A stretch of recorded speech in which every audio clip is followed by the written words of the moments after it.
Hello viewers, welcome back. So, in the first video I showed you the disassembled drawers, and I managed to now complete, not 100%, without the guides and the handles, these three drawers. So I want to show you some key points to watch out when you're assembling this, and also to show you on the computer, on the instruction or drawings, how this is done, how you know where to put this front plate in comparison with the box, because this is different between this drawer and these two smaller drawer, because you have to cover, of course, everything on the furniture, that nothing is visible except these front plates. So I will take my phone and then show you here in person. All right. So we have now these big drawers. So we have one here. So this is the small one, the other small one, and the big one. The big one is the bottom one for some big, I don't know, kitchen plates and stuff. And the smaller one will be probably for the knives and spoons and stuff. And the other one for whatever the customer will want it to. So what is the difference between now these two? As you can see, now they look the same. But of course, the main difference is that this drawer, in comparison with the box, the front plate is mounted directly with the bottom. You see, the bottom of the front plate is with the bottom of the box of the drawer. And this is how it's assembled totally. And these two fits the same. The other one, it's also the same. The front plate is with the bottom, but you will now see this big one. If I go here, now you can see that this one is not on the bottom, and it cannot be, because we have to hide the front of the corpus. So this portion over here will cover the front of the corpus, the main box of the whole element, and then this will cover it. So you have to, of course, calculate this correctly, and then this is the easiest way. This is the easiest way. Now when we will go with the guides, then I will in a separate video show how to mount this, because this is also complicated and need to be understood how to do this. So just to show you. So if I can show you on the big one, it has a lot of things. So as you can see, I explained in the first video. So on the 9mm, you would screw this side plates to the bottom plate, one and the other side. There is, of course, a back plate where I put 6 small screws just to be, this is more than enough. You can even use these really, really small nails, just fine. But in this way, I can easily disassemble it. And then, of course, these side plates are, of course, front plate is connected to the side plates from this side here, like this. But this is now invisible. The screw is behind the front. And then remains the front. And the front, as you can see, we have to screw it from inside to the front.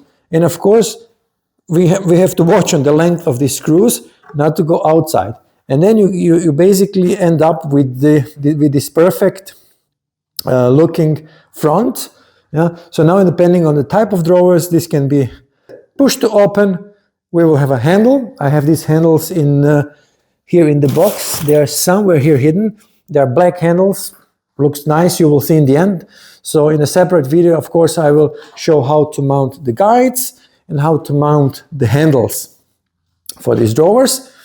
But of course, you can opt for some more fancy opening mechanism. As I said, these are the simplest guides, and which I know easily how to handle. But there are more sophisticated guides that you can do. You can take and then. So most important thing, one of the drawers will always be a little bit down from the bottom of the box to cover the front plate. And then, of course, the upper, so all three have different sizes. So this front is, of course, not the same size as this front, but they look the same. I think 3mm difference, because I have to be 3mm lower from the the main board on the top of the kitchen. Yeah? So this is why. And essentially this is it. Now from inside, when you look at these drawers, they look quite nice. You don't ever see these screws because you always open these drawers from outside and you basically don't see them. So this is the easiest way to do them. As I said, we can skip the front and mount it directly to the sides, yeah? This front, but this complicates. Then we need this, and I bought this today. So these are the famous cookies, as I said, which are then used for invisible connection. But for these cookies, you will of course need this jointer. Yeah? Jointer plus cookies is invisible connection of the plates on the board. So if I go now to computer, which I said, so this is now the drawing which I have been following to do this efficiently. So this is the, let's say, side view of the drawers.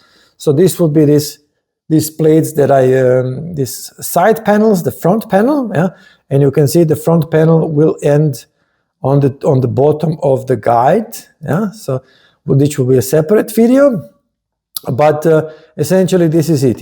When I look at this everything matches 100%, and then basically the drawers are ready after we mount the guides and the plates.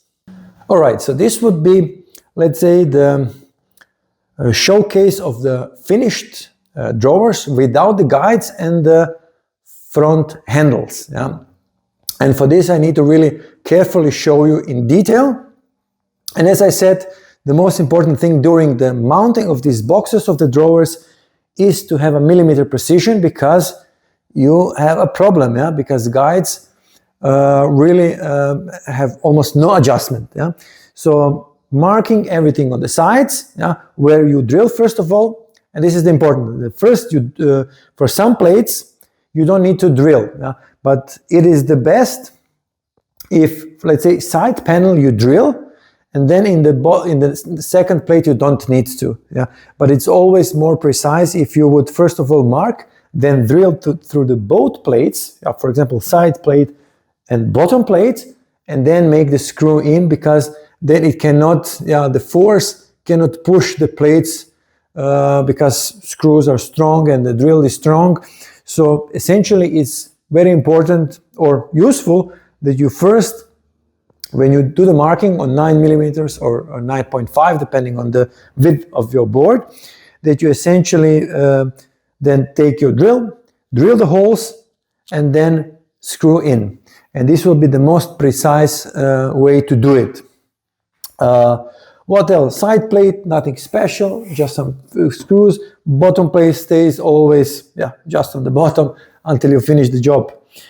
And the weight of this, of course, there are prefabricated drawers.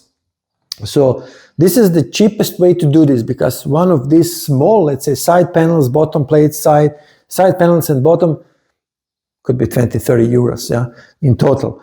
But there are prefabricated, let's say, drawer types where you have finished, sides. Sides would be from aluminum, sides would be from or back side, and the sides would be, and then you just make the wooden bottom plate. This is also very often, and then in some cases you don't need then also this front plate. You just screw everything to the front, or in some cases you still need this front plate, but the side and back plate would be prefabricated aluminum. You have many, like Murano slides, Bloom, all these famous manufacturers have those guides, but this then makes the drawer more and more expensive. Sometimes easier to make, but for the end customer it would be much more expensive. Marking everywhere before you drill, checking twice, drilling once, and then in the end, of course you always need, so how I did it, I used this simple measuring tool, but it does have 0.1 millimeter precision. And this is often really important, because 1 millimeter makes a roll. Half here, half there, you have 1, and 1 millimeter believe it or not, you can see the 1 millimeter gap difference quite well. So I use this, let's say, I would say millimeter with 0.1 millimeter precision. Yeah?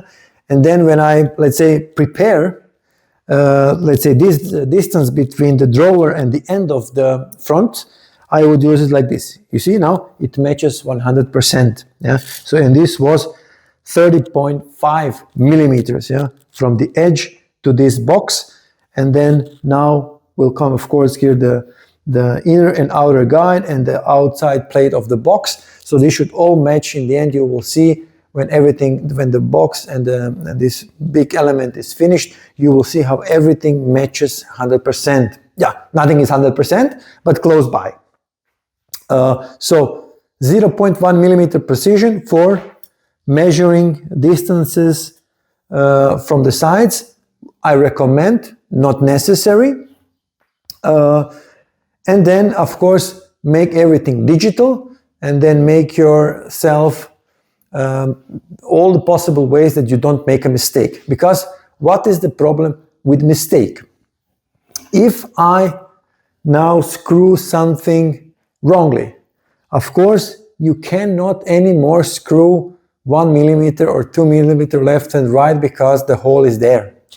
And the problem is that typically, if you make a mistake, you have to make the new plate. You have to go to the shop, order a new plate, so that it has this fournier outside. Yeah, so that's why otherwise you would do this at home. You can. It's also not so easy. And then it's not a problem. This plate costs 10 euros, but you have to buy 1.5 by 2 meter plate. Yeah, these are the rules. You cannot buy just this small piece. You would destroy the plate. So it is expensive to make mistake. Yeah, and that's why you have to make yourself a digital plans, millimeter precision, measure 3 times if necessary. Yeah, drill once and screw once. And if you screw up, then you have a problem. Yeah, but in the end, everybody needs a learning curve. And with drawers, and I wanted to start my channel with drawers because I believe personally this is the most difficult part of the furniture making. And I probably did not cover everything now, but I just wanted to show you the finished 3 drawers without guides and without handle and front. So yeah, that you know how this is done. So I will now continue my work and then I will start recording somewhere when, for example, one box is ready that I can put these drawers in, but before maybe we will mount the guides. So thank you for watching my second video. Stay tuned for more content like this. Thanks a lot.